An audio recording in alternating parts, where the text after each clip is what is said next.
Rumah unik ini disebut dengan rumah Dikeng Yuan atau rumah bawah tanah.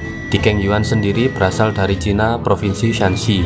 Rumah ini dibangun dengan cara menggali ke dalam tanah, membentuk struktur bawah tanah, menghadap keluar dengan sisi-sisi yang terbuka. Kita bisa masuk rumah ini melalui jalan seperti ini. Pintu masuk itu tidak jauh dari lubang kotak tadi. Terus, kenapa warga sekitar sini membangun rumah seperti itu? Rumah tradisional ini sangat cocok dengan lingkungan cuaca sekitar yang ekstrim karena rumah ini dapat menjaga suhu ruangan tetap stabil dan rumah ini sangat kokoh terhadap gempa.